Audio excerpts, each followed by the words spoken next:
आपने 100 plus apps develop की है और उनको मतलब पब्लिश भी किया है प्ले स्टोर पे। जी। तो उनमें से ज्यादातर की मतलब नीश क्या होती है या अलग अलग ही होती है बिल्कुल? मेरी ऐप डेवलपमेंट का जो सिनेरियो रहता है वो मैं दो टाइप की ऐप्स बनाता हूँ। एक ऐप वो बनाता हूँ जिससे मुझे बिजनेस करना है, और एक ऐप वो बनाता हूँ जिनसे मुझे ब्रांडिंग या कंपनी प्रोडक्ट या इस तरह की प्रोडक्ट्स बनाना है। मेरा अकाउंट हैक हो गया, system hack, usually black hat hackers hack करते हैं आपका कोई ना कोई नुकसान पहुंचाने के लिए। अब एथिकल हैकिंग बेसिकली क्या होती है कि आपको हैकिंग आती है, सिस्टम की वनरेबिलिटीज फाइंड करना आती हैं, लेकिन उन सिस्टम की वनरेबिलिटीज को आप यूज नहीं करेंगे उस सिस्टम को डिस्टर्ब करने के लिए। तो हुमायूं भाई, क्योंकि आपके मल्टीपल स्किल्स हैं, तो उसके बाद मतलब यूट्यूब में जो आपने इतना टाइम गुजारा, उसके बाद आपने मतलब क्या शुरू किया? अच्छा, यूट्यूब के बाद जो मेरी सबसे पहली स्किल थी, स्किल लर्निंग थी, वो थी मेरी हैकिंग, एंड हैकिंग में स्पेसिफिकली एथिकल हैकिंग। तो मतलब आप काइंडली थोड़ा एलेबोरेट कर दें, एथिकल हैकिंग होती क्या है? हैकिंग का वर्ड हर किसी को पता है। हैकिंग के वर्ड के अंदर आपकी कोई भी चीज़, जी मेरा अकाउंट हैक हो गया, सिस्टम हैक हो गया, तो ये हैकिंग जो होती है usually black hat hackers hack करते हैं आपका कोई ना कोई नुकसान पहुंचाने के लिए। अब एथिकल हैकिंग बेसिकली क्या होती है कि आपको हैकिंग आती है, सिस्टम की वनरेबिलिटीज फाइंड करना आती हैं, लेकिन उन सिस्टम की वनरेबिलिटीज को आप यूज़ नहीं करेंगे उस सिस्टम को डिस्टर्ब करने के लिए। अब एथिकल हैकर्स का मेन जो रहता है कि वो क्या करेंगे लाइफ में, मेन रोल जो होता है वो बेसिकली होता है कंपनीज के साथ काम करना। मिसाल के तौर पे मैं गूगल के साथ अपॉइंट हो जाता हूँ या माइक्रोसॉफ्ट के साथ अपॉइंट हो जाता हूँ, एंड आई विल ट्राई कि मैं माइक्रोसॉफ्ट की हर प्रोडक्ट के ऊपर उनकी कंसेंट के साथ उनके सिस्टम के ऊपर अटैक करूँ उन्हीं के ऑफिस में बैठ के। ठीक है, दे विल अलाउ मी कि मैं उनके सिस्टम को बार बार चेक करता रहूँ कि कोई वल्नरेबिलिटी उनके सिस्टम में तो नहीं है, कोई प्रॉब्लम तो नहीं है, कि कोई हैकर उनके सिस्टम को हैक तो नहीं कर सकता। अगर कर सकता है तो उस चीज़ को मैं ऑलरेडी पहले ही फाइंड कर लूँ एंड मैं कंपनी को बता दूँ, फिर कंपनी उस वल्नरेबिलिटी को ठीक कर देगी एंड बेहतर कर देगी।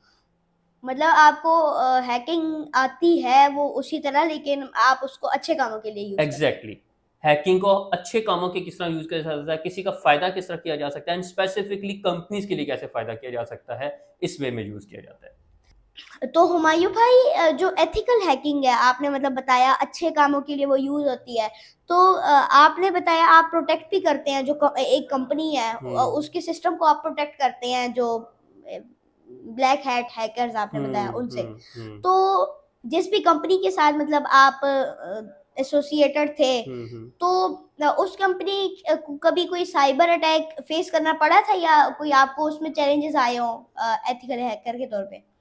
अच्छा, ऐसा है कि मैंने जब हैकिंग सीखी तो ये चीज़, क्योंकि मुझे सबसे पहले हैकिंग ने फैसिनेट किया था। जब हैकिंग ने फैसिनेट किया तो उसके बाद मुझे समझ आया कि हैकिंग सीख लेने का हरगिज़ ये मतलब नहीं है कि आप दूसरों को नुकसान ही पहुँचाएँ। Then I take a oath कि आपने कभी भी ज़िंदगी में जो हैकिंग सीखी है उसका किसी को नुकसान नहीं पहुँचाना। फिर मैं हैकिंग सीखता तो रहा, लेकिन वो एथिकल वे में सीखता रहा। उसके बाद क्या हुआ कि मैं कभी किसी कंपनी के साथ डायरेक्टली अपॉइंट नहीं हुआ, या डायरेक्टली मैंने कभी किसी कंपनी के लिए काम नहीं किया। मैं अपॉइंट हुआ है अपनी ही कंपनीज़ के साथ। मतलब मेरी जो अपनी कंपनीज़ हैं, क्योंकि मैं डेवलपमेंट भी करता हूँ, मेरी अपनी ऐप्स हैं, सिस्टम है अपना, तो मैंने अपने सिस्टम को हैकिंग से कैसे सिक्योर करना है, मैंने अपनी सारी स्किल्स उसके अंदर यूज़ की। मतलब जो मैं हैकर पे डिपेंड होता, जो ऑलरेडी हैकिंग आती है, तो मैंने अपनी ही कंपनी, अपनी ही प्रोडक्ट को सिक्योर करने के लिए उसको यूज़ किया। एंड आज दिन मेरी ऐप्स के ऊपर या इस तरह की प्रोडक्ट्स के ऊपर हैकिंग अटैक होते तो हैं, बट क्योंकि मुझे खुद से हैकिंग आती है, मैं खुद एक डेवलपर भी हूँ, तो मैं जानता हूँ कि उस चीज़ को प्रोटेक्ट कैसे किया जा सकता है, तो मैंने ऑलरेडी से प्रोटेक्ट कर लिया है। तो ये फ़ायदा हुआ मेरी स्किल का कि मेरी अपनी एक स्किल से मेरी दूसरी स्किल और दूसरी प्रोडक्ट सिक्योर होगी। तो मैंने इससे प्रोडक्टिवली ऐसे यूज़ किया, और इवन दो मैं अपनी लाइफ के अंदर भी कभी कोई प्रॉब्लम होती है, हैकिंग वगैरह होती है, तो उससे इसीलिए बच जाता हूँ क्योंकि मुझे पता है कि उससे एज अ हैकर किस तरह से अटैक करेगा, मैं उससे पहले से प्रोटेक्ट कर लेता हूँ। तो हुमायूं भाई, क्या आप क्या रेकमेंड करते हैं कि किसी को एथिकल हैकिंग सीखनी चाहिए है आज के टाइम पे? मैं ये समझता हूँ कि हर इंसान को टेक्निकली अपडेट ज़रूर होना चाहिए। अब टेक्निकल अपडेट होने का मतलब ये होता है कि आप जो डिवाइसेस यूज़ कर रहे हैं, फ़ोन यूज़ कर रहे हैं, कंप्यूटर लैपटॉप यूज़ कर रहे हैं, एटलीस्ट टेक्निकली ये चीज़ें काम किस तरह से करती हैं, इनके अंदर क्या सॉफ्टवेयर्स हैं, किस तरह से काम कर रहे हैं। आप सिर्फ अगर इतना ही जान लें ना, तो आपको वो टिपिकल हैकिंग या प्रोग्रामिंग या वो साइबर अटैक्स किस तरह से होते हैं, वो सब आपको सीखने की ज़रूरत नहीं है। आप एक जनरल अवेयरनेस रखते हो कि जब आप मोबाइल फ़ोन यूज़ कर रहे हैं, उसमें जो ऐप यूज़ कर रहे हैं, जो सॉफ्टवेयर डाउनलोड कर रहे हैं, उससे यूज़ कर रहे हैं, उसका फंक्शन क्या है, एंड मेक श्योर करें कि वो क्रैक्ड ना हो या किसी ऐसी वेबसाइट या कंपनी की तरफ से ना आ रहे हो जिससे आपके मोबाइल फोन डिवाइसेस को नुकसान पहुंचाया जा सकता है। जस्ट अगर सिर्फ इतना ही अगर आप जान लेना तो आई थिंक आप ऑलरेडी एक नन्हे मुन्ने से एथिकल हैकर बन चुके हैं एंड एटलीस्ट अपने आप को प्रोटेक्ट कर सकते हैं। जी थैंक यू हुमायूं भाई। तो हुमायूं भाई, आपने एथिकल हैकिंग के बारे में तो बता दिया कि वो आपकी पहली स्किल थी, तो उसके बाद आपने मतलब क्या शुरू किया? जिस तरह आप ट्रेडिंग भी कर रहे हैं, आप ये मोबाइल ऐप डेवलपमेंट भी कर रहे हैं, तो इसके बाद मतलब आपने क्या चूज किया? आपको क्या स्किल ली आपने सीखी? अच्छा, जब मैंने यूट्यूब स्टार्ट किया था तो यूट्यूब स्टार्ट करने का सबसे मेन मकसद था अर्निंग, कि मुझे अब डॉलर्स में अर्निंग करनी है। तो मेरी यूट्यूब से डॉलर में अर्निंग तो आना शुरू होगी। देन हर एक बंदे को जो हैकिंग वगैरह पसंद होती है तो मैंने वो भी जब स्टार्ट कर दी। अब मेरा मेन गोल था कि अब कुछ ऐसा करना है जिससे कुछ अच्छा करूँ, कुछ प्रोडक्टिव करूँ।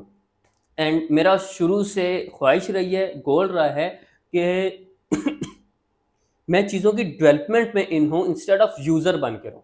मतलब मुझे डेवलपर बनना ज़्यादा पसंद है इंस्टेड ऑफ प्रोडक्ट का यूज़र बनना। तो दैट्स वाई क्योंकि मुझे ये समझ आ गई थी कि आने वाला जो दौर है, वक्त है, उसके अंदर मोबाइल फ़ोन एक बहुत बड़ा टूल बन जाएगा हर इंसान के लिए, कि वो मोबाइल फ़ोन तो हर किसी ने यूज़ करना ही है। एंड ये चीज़ मैं 2016 में सोच रहा था।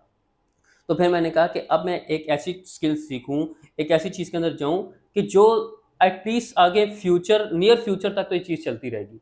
And it was Android app development.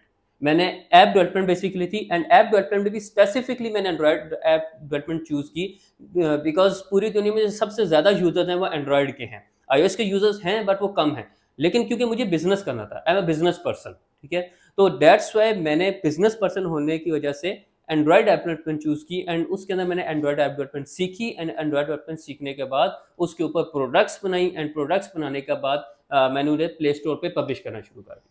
जी माशाल्लाह हुमायूं भाई, तो आपने बताया कि आपने 100+ ऐप्स डेवलप की है और उनको मतलब पब्लिश भी किया है प्ले स्टोर पे। तो उनमें से ज़्यादातर की मतलब नीश क्या होती है, या अलग अलग ही होती है बिल्कुल ओवरऑल? मेरी ऐप डेवलपमेंट का जो सिनेरियो रहता है वो मैं 2 टाइप की ऐप्स बनाता हूँ। एक ऐप वो बनाता हूँ जिससे मुझे बिजनेस करना है, और एक ऐप वो बनाता हूँ जिनसे मुझे ब्रांडिंग या कंपनी प्रोडक्ट या इस तरह की प्रोडक्ट्स बनाता हूँ। तो जो मेरी बिजनेस प्रोडक्ट्स हैं या जो बिजनेस ऐप्स हैं वो मेरी इंटरनेशनल ऐप्स चलती हैं। मैं उससे ज़्यादा अपने नाम के साथ ना जोड़ता हूँ, ना पब्लिसिटी उसकी ज़्यादा मैंने की भी है। वाई? बिकॉज मुझे उससे बिजनेस करना है एंड वो पब्लिकली चल रही हैं, ऑलरेडी मिलियंस ऑफ डाउनलोड्स उसके अंदर आ रहे हैं। एंड वो apps mainly basically tool based apps होती हैं। मतलब क्योंकि मुझे खुद टूल्स यूज़ करना बहुत पसंद है। आई नो कि लोगों को टूल्स हर वक्त चाहिए होते हैं मोबाइल फ़ोन के अंदर, ठीक है। तो मैं टूल बेस्ड ऐप्स बनाता हूँ। मैं एग्जांपल देता हूँ कि आप अभी तो चीज़ बहुत कम हो गई है, पहले बहुत ज़्यादा चलती थी कि इंस्टाग्राम के ऊपर जब आप कोई भी पोस्टिंग करते हैं तो पोस्टिंग करने से पहले आप इंस्टाग्राम के लिए हैशटैग्स यूज़ करते हैं कि मेरी रीच ज़्यादा बने।